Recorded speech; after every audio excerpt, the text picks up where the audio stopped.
ఏవండి, ఇవాళ లంచ్కి రైస్ వండుకుని పాలకూర కర్రీ చేసుకుందామా? వద్దు, పన్నీర్ కర్రీ చేసుకుందాం. ఎందుకు? పాలకూర ఐరన్ చేసుకుందాం. పన్నీర్ ప్రోటీన్ చేసుకుందాం. నో, పాలకూరే చేసుకుందాం.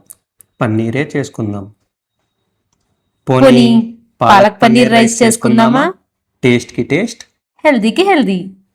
సరే, నేను ఇంకా స్టార్ట్ చేయన రెసిపీ చెప్పడం, లేకపోతే మీరే చెప్తారా? లేదు మేడం, మీరే చెప్పండి. నాకు జస్ట్ టేస్టింగ్ రెస్పాన్సిబిలిటీస్ ఇస్తే చాలు. సరే సార్.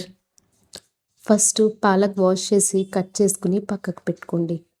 నెక్స్ట్ రైస్ కూడా వాష్ చేసుకుని ఒక 30 మినిట్స్ సోక్ చేసుకోండి.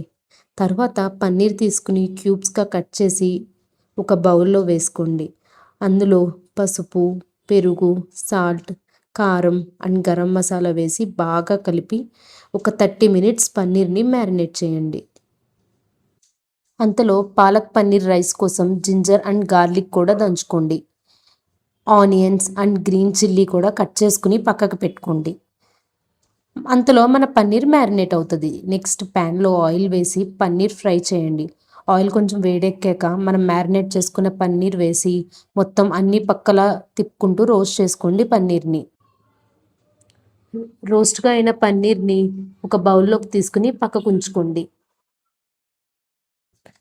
ఇప్పుడు కుక్కర్లో 1 స్పూన్ ఆయిల్, 2 స్పూన్స్ గీ వేసి అవి వేడెక్కాక బిర్యానీ సరుకులు వేయండి. కొంచెం జీలకర్ర కూడా వేసుకుని ఫ్రై చేయండి.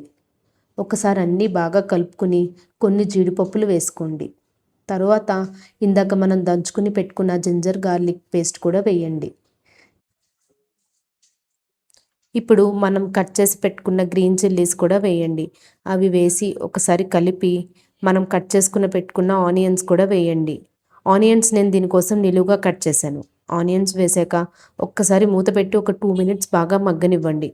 ఆనియన్స్ మగ్గాక మనం కట్ చేసి వాష్ చేసి పెట్టుకున్న పాలకూరనంతా ఇందులో వేయండి. ఒక్కసారి బాగా కలిపి మూత పెట్టి 2 మినిట్స్ పాలకూరని మగ్గనివ్వండి. తర్వాత ఒక్కసారి కలుపుకుని టేస్ట్కి సరిపడా ఉప్పు, పసుపు వేసి ఒకసారి కలిపి మళ్ళీ మూత పెట్టి మొత్తం మగ్గనివ్వండి. నేను 1:2 రేషియోలో వాటర్ యూస్ చేశాను. నేను 2 గ్లాసెస్ ఆఫ్ రైస్ సోక్ చేసుకున్నా కాబట్టి 4 గ్లాసెస్ ఆఫ్ వాటర్ వేసుకున్నా.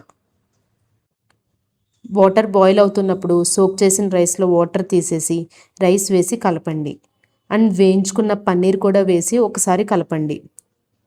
మొత్తం కలిసాక లాస్ట్లో పైన కొత్తిమీర వేసి మూత పెట్టి 3 విజిల్స్ తెప్పించండి.